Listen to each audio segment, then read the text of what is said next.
Hi there, the purpose of this video is to help people with depression or suffering from other mental disorders. The reason I'm making this is because actually if I just look around, even amongst some of my closest friends, I see them suffering from depression or anxiety, and it seems incredibly prevalent actually in the modern society.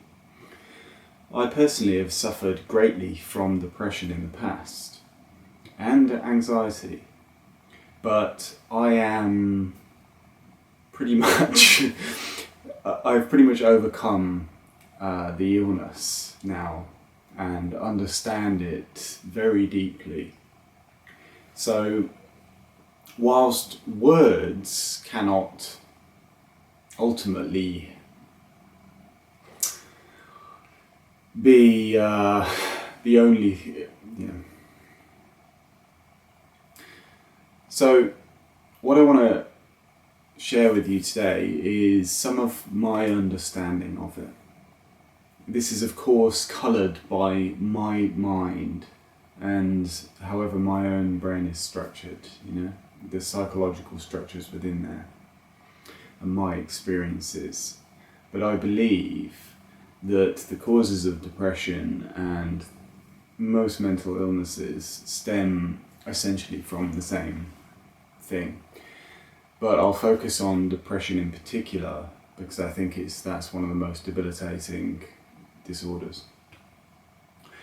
So the first point I'd like to make is that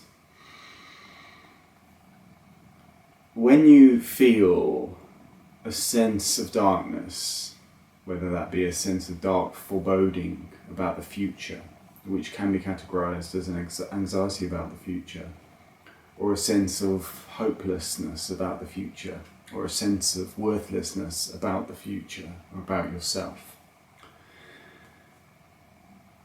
The feelings actually, whilst superficially and symbolically connected to the self or the outside world, are in fact not connected to the outside world or the self. The feelings themselves are the dark foreboding, they are the depression. It is simply those feelings that are the depression.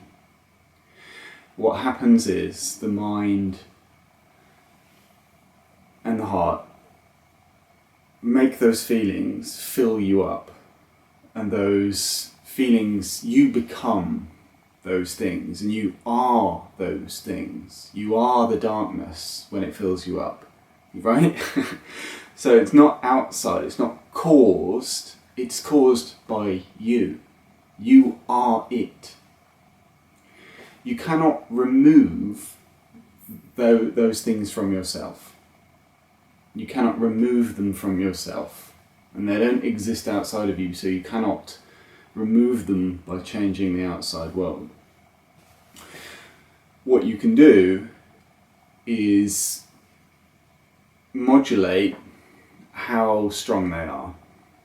So, and this is the important bit, within each of us,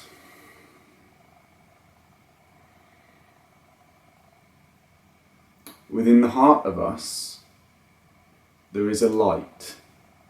There is a kind of fire, a glowing log. And that light is life itself. So in anything living, this light exists. It is life. It is your life. The thing that makes you live is a light. It isn't a darkness. Darkness is decay, is death.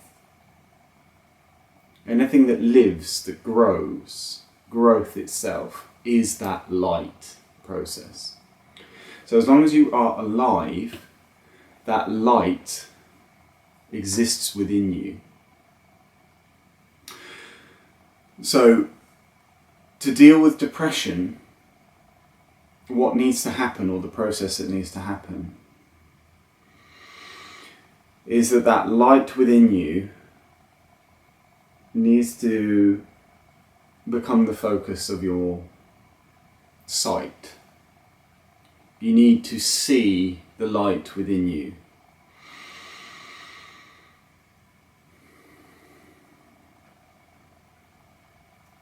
Once you can see the light within you, you will become the light. Your mind will become the light. So instead of the dark thoughts, your mind will become the light thoughts. So your entire life will be light because of that, and you will see light everywhere.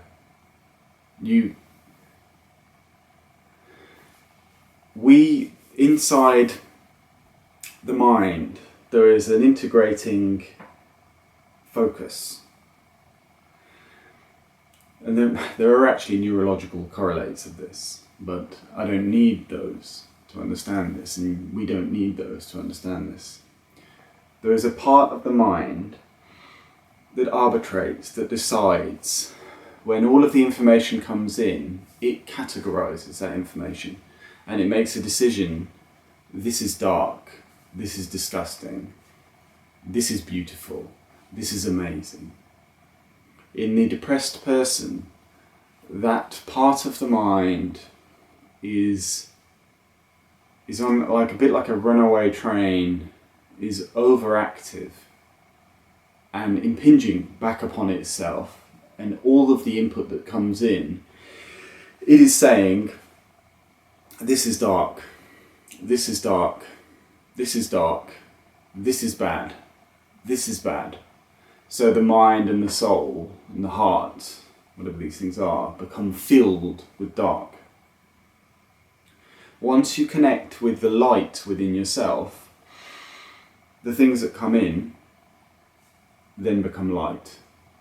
You then say, this is light, this is happiness, this is joyful, there is optimism here. Whilst this situation is potentially despairing, I see light, I see optimism, I see a future where I can help. Even if the world is an apocalyptic climate disaster. Sound familiar? Even if the world appears dark, I see a future where I can help, I can do something positive. And it's always possible to do something positive. Even in the darkest of times, you can bake a cake for somebody. You can do something for somebody. You can make light. You can make your own light. So how can you make your own light? How can you make a fire within yourself? And this is essentially what we're talking about. That if you are cold, if you feel cold, create a fire within yourself. Warm yourself up. And what does that mean, to warm yourself up? It means making yourself physically warm can help. Exercise can help. These kind of things, to actually warm yourself physically. But also to warm yourself emotionally. To create feelings of love and feelings of warmth within yourself. So do whatever that takes. Remember, try and connect with what it means to be warm, what it means to be loved. Like if you have animals or pets, stroke those. Try and get to that feeling and build that feeling within yourself. Warm yourself up, stoke that fire. That's one of the things you can do.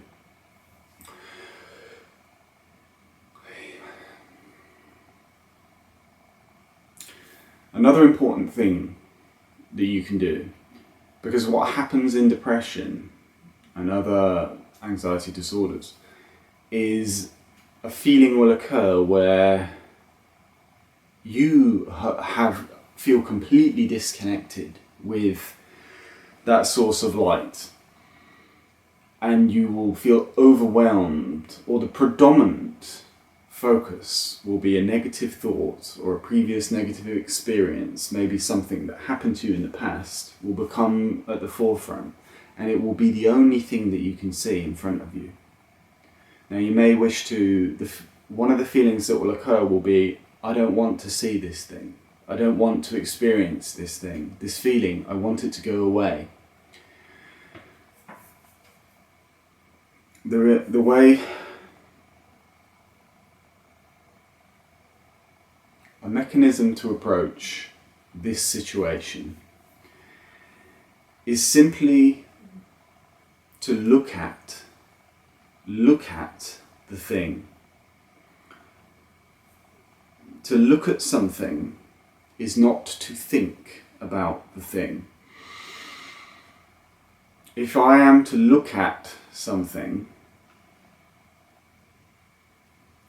what I will do is focus my mind upon it.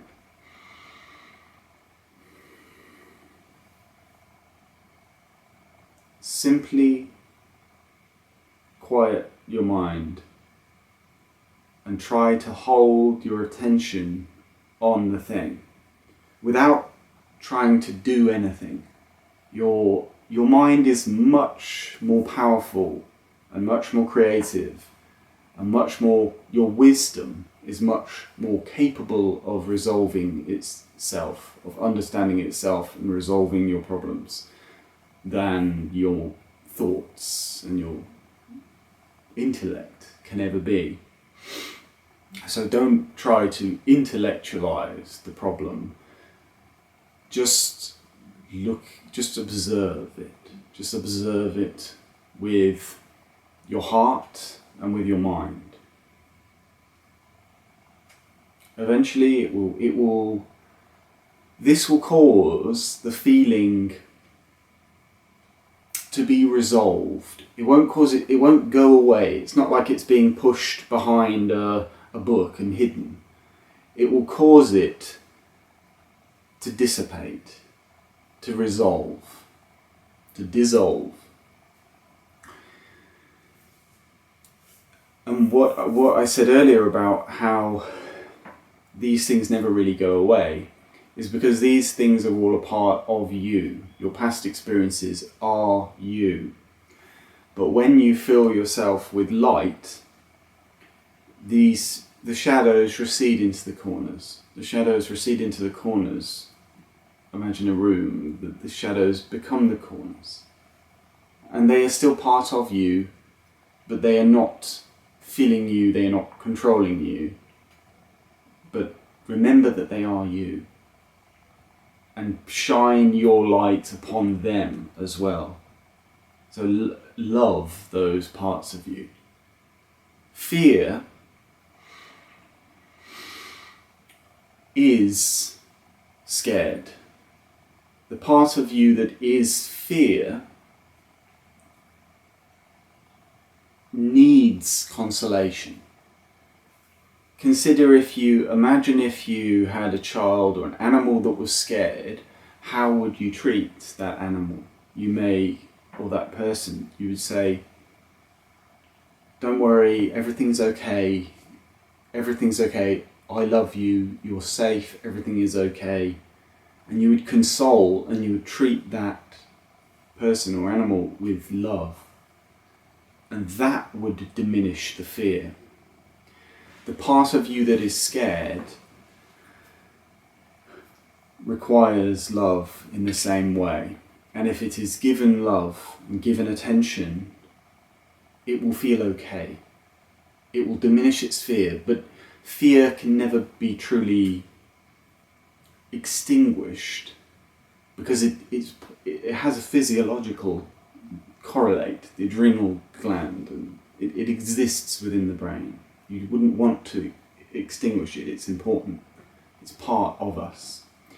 But it can be continually consoled, continually told that everything's okay, and then it will only act where it is truly necessary, truly required, in situations where it is truly needed to protect you. That's its goal. It is benevolent. It wants to protect you. A lion or whatever jumps in, it is very important. It is a very valuable part of you. But we don't want it to be predominant every day. So that's how to look at fear or any dark feeling. I will say then for the final part of this that People have a tendency to be very hard upon themselves and have a tendency to beat themselves up and to judge themselves. These are all learned behaviours which you must unlearn and replace with love. If you feel like you want to judge yourself, and also if you want to judge others, examine this and understand what it is. And say to yourself, I deserve to be loved regardless. And to actually say to yourself, I love you. I love you. You are lovable. You are worth something. Regardless.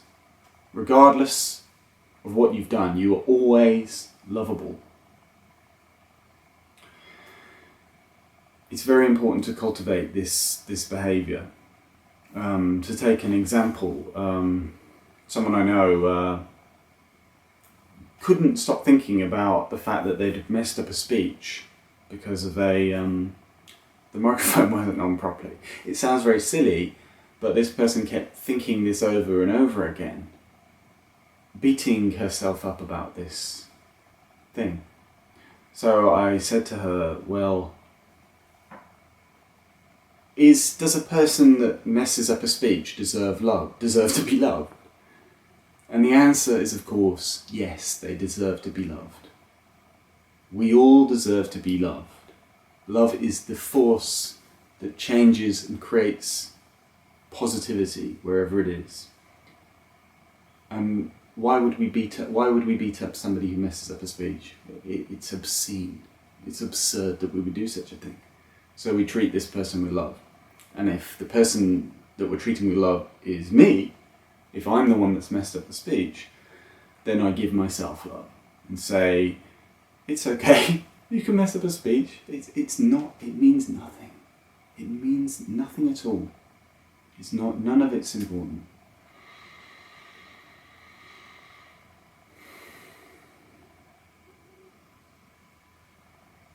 So tell yourself that you are worth loving, you are always worth loving, and ask yourself, is that what I believe? And convince yourself that that is worth believing in, that these things are not important, that judging people, controlling people, damaging people for material gains, for the purposes of material acquirement and building empires, is worthless. Absolutely worthless. Okay, so that's everything I want to say in this kind of episode of this advice, I guess. And I guess I don't expect anybody to really just be able to take that information necessarily and do anything with it. I'm putting it out there in case it maybe might help in some way. So to that end, well, I wish you well, and I wish you peace within your own heart, and good luck, and focus on living, focus on good things.